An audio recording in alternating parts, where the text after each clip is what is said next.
I always believed that marriage was about trust. For 10 years, I worked side by side with my wife, Rebecca, building what I thought was our shared life. We bought a modest home, invested in a few rental properties, and grew our savings carefully, dollar by dollar. I thought we were a team. But teams share goals, share dreams. Rebecca was quietly building something else, her exit plan. The signs were subtle at first. She became secretive about her phone, laughing at messages she'd never explain. Her friends, once warm toward me, suddenly acted distant, like they knew something I didn't. Then came the money questions. She started pushing me to move everything into joint accounts. "It'll be easier for us," she said with that practiced smile. When I hesitated, she grew frustrated. "Don't you trust me?" But trust had cracks now. And in those cracks, suspicion grew. I manage finances for a living, so I know when numbers don't add up.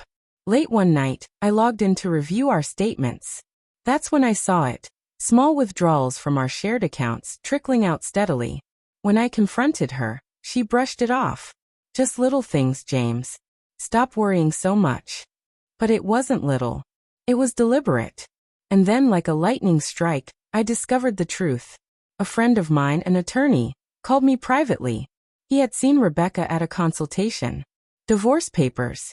She was preparing to file, and from the way she had framed our finances, she expected to walk away with half of everything. Half of my years of work. Half of the investments I had fought to grow. For a moment, I couldn't breathe.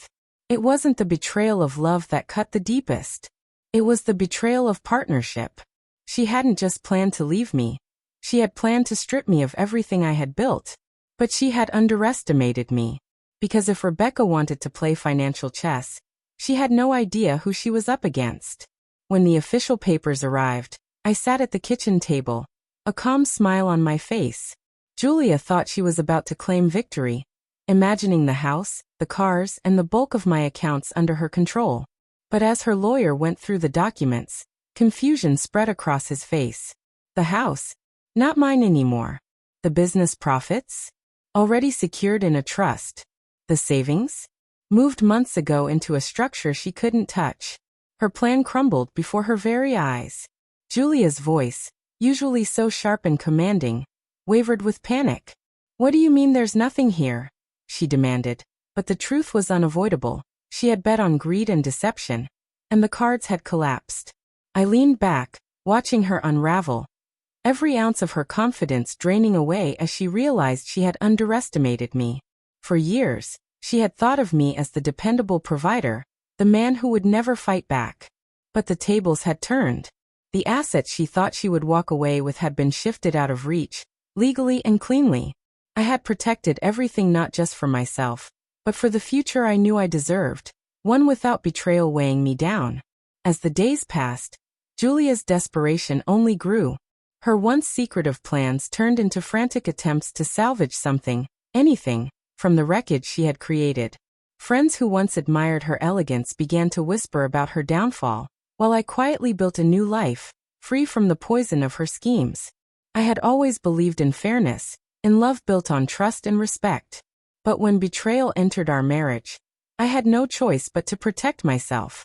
Julia's gamble had backfired spectacularly, and all she was left with were regrets, while I walked forward, stronger, wiser, and finally free. The divorce hearing was short, almost anticlimactic. Julia sat across the room, her once proud posture wilted, her eyes darting nervously as the judge read through the final settlements.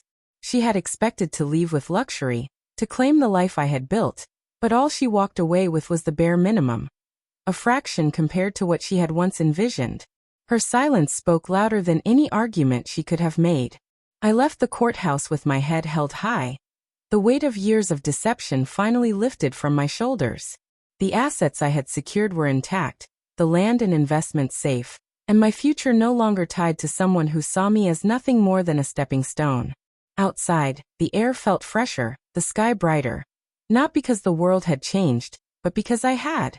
In the months that followed, I poured my energy into rebuilding myself, not just financially, but emotionally.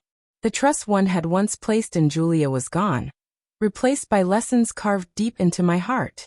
I focused on expanding my ventures, turning the land I had protected into something meaningful. Every acre became a symbol of resilience. Every investment a reminder that I had outlasted betrayal. Word spread quickly among our social circle. Those who once admired Julia's confidence now avoided her, while those who had quietly doubted her whispered about how her greed had destroyed her own future. She reached out a few times, messages laced with desperation and nostalgia, but I never responded. I had given her my loyalty once, and she had burned it. There was no reason to look back. Standing on my property one evening, the sun setting across the acres I now called mine alone, I realized the truth. Sometimes betrayal isn't the end, it's the beginning of something greater. Julia thought she could destroy me with her schemes, but in the end, her plan had only set me free. I had gained more than wealth or land. I had reclaimed my life, my dignity, and my future. And that, I realized, was the greatest victory of all.